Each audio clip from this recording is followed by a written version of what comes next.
Hi there, traders. This is Brad Gilbert with the FX Market Insight for Monday, the 4th of February.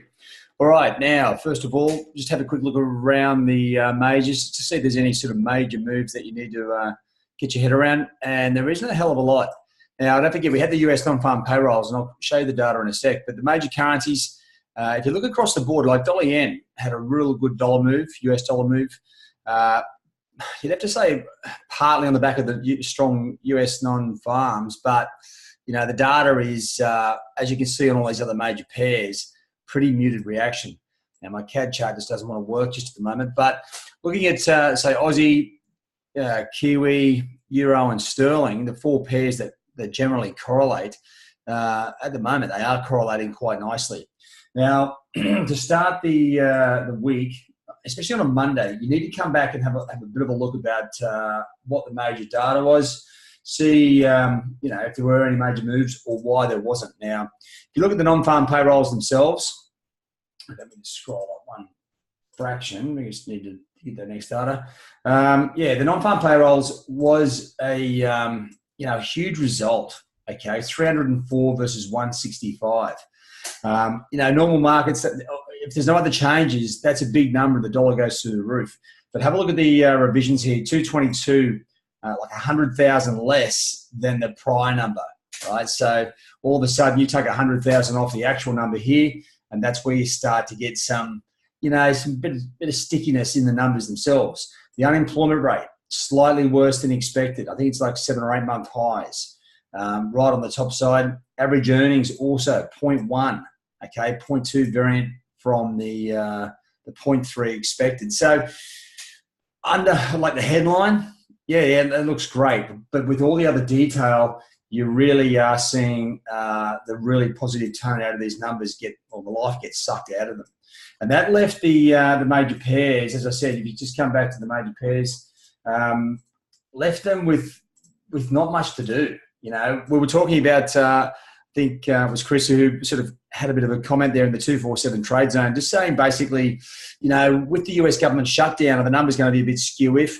Well, that's true, and I thought that might be the case, but you know what? The actual numbers were pretty much sideways. Yeah, strong headline non-farms, but the rest of the data, pretty average. So that sort of basically nullified everything else. Now, if you read, or if you believe what you read, the dollar yen popped on the really strong numbers. So, how does that work if that's the case and the others don't? So to me, if you come over here to the news and you're sort of trying to piece a few things together, well, I don't think that's a really fair article at the top here, which goes into, say, dollar gains versus yen up, the US jobs and the manufacturing data. Yeah, the US, the ISM manufacturing numbers were stronger as well, but the prices paid were lower. So, it's a bit of this, bit of that. Construction spending was higher in the US, and that is also worth sort of keep an eye on. So basically the numbers, and I've been saying this for some time, the Fed last week didn't really change anything too much. These are the data down here. So the consumer spending numbers stronger, ISM manufacturing, and the prices paid lower. So the Fed hasn't really changed their stance. They sort of just reiterated. Everyone sort of jumped in and got a little bit excited that the US dollar was going to crash. But these numbers tell you that the US economy is still ticking along quite nicely. So just be aware that the dollar is not over yet. And when you look at the dollar index, which sometimes can be a bit of a misconception what's going on, it is just trading sideways. Okay, there's that move down after the Fed meeting, and now we're starting to see it just drift sideways. So, and the big move, and I've sort of mentioned this in the last week, those weaker Chinese numbers, big opportunity. We had a really nice sort of looking trend line here, and this thing just shoots to the top side. Now, it actually went before the data came out, which is no surprise. Looked like a bit of a leak in the data, but you know what? I think Trump's got China where he wants them, where all the data, the inflation numbers, everything's really starting to drop, and that's probably the impact of the US tariffs, right? It's taken 6 months, but we're almost there. So I'm thinking we're going to start to see this thing higher. The only time it's going to come off, okay, dollar yuan, okay, where the yuan will appreciate is when the PBOC, People's Bank of China, intervenes and just to screw the market up a bit. But just be aware of that as you go through the major pairs as well. Now, just have a look. Good idea on Mondays to get yourself fully organised with the schedule ahead. Now, you'll notice a few slight changes in the MyFX Trading Hub. We do have the new capital management system in there that's going to track your accounts added to the platform. It could be a couple of weeks, so just hang in there, and that'll be the dominant feature. But in the meantime, we have got a few updates, just adding some more functionality to make it easier for you to navigate around the page and the rest of the site. So you will see the short headings up here. You can sort of just quickly jump to the next item. Obviously, you've got the upcoming releases now. On Mondays, we're sort of having a look what's really going through the market now.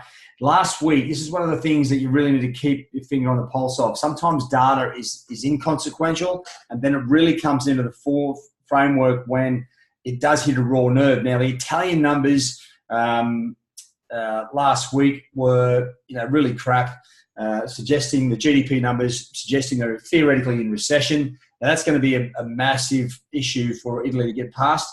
Now we want to start focusing on some of these Italian numbers, because if they start to come in even weaker, you've got to assume they're going to be trying to get out of the EU. It's going to be very negative for Euro.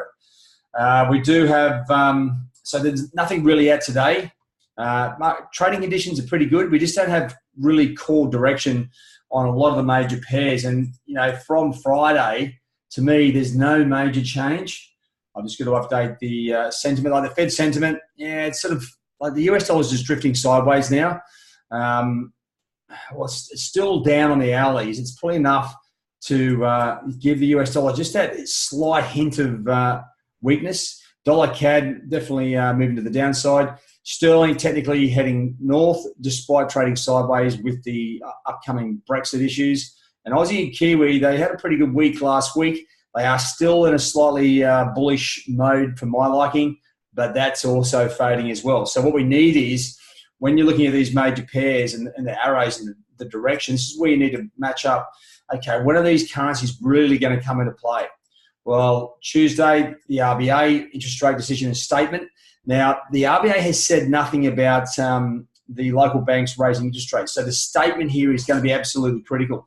If they say anything or mention anything along the lines of, the next move in rates will be up, you can expect the Aussie dollar to start to scream to the top side, because it's, the market was pricing in some sort of cut by the RBA after the local banks raised, but I don't think it's going to happen. So anyway, the statement's going to be pretty key.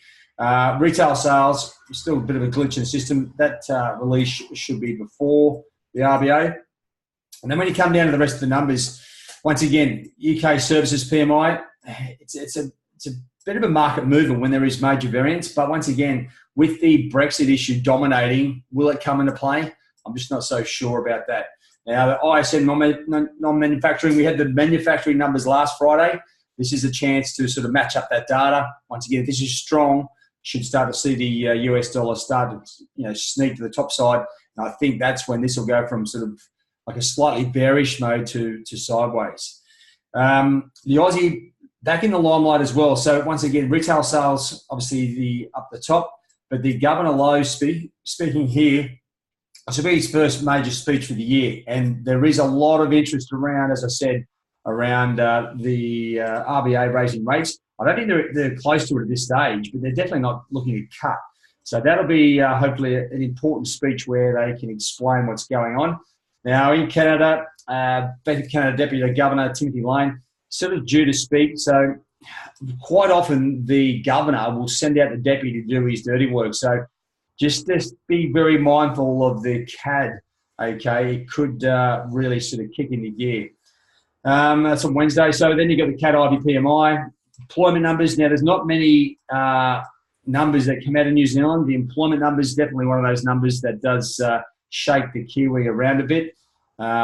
Once again, this is like the Fed last week after having no data, no US data to look over since the start of the year. The Bank of England, right? To me, the UK economy is really kicking along. Do they do anything? They can't at this stage ahead of Brexit. They may err on the side of caution with the economy, which does seem to me to be bubbling quite along. Some of the London guys that I've been speaking to, have been saying there's, credit card debt and everything's building. There's a bit of an issue with everything. And obviously the uncertainty around Brexit really playing havoc with people's financials. Later in the week, we'll hear from the US Fed Chairman, Jerome Powell, always a massively high impacting event. And even on Friday, we've got the Italian industrial production numbers. I'm starting to really have a look here, very close look at the Italian numbers. I reckon that's going to be the best lead-in for a trade on the euro. Now, just remember, for those traders who haven't sort of clicked in for a short while, just check out the color code here for the fundamental releases, right? The red ones, you have to be flat before the numbers until 30 seconds after. The blue ones, though, we just want to highlight potential opportunities. So you can actually trade those, you can hold positions through them and all sorts of things.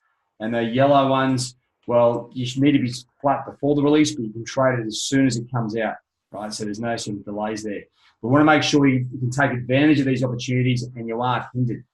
All right, just on the 247 trade zone, we have added the recent posts from the new 247 trade zone.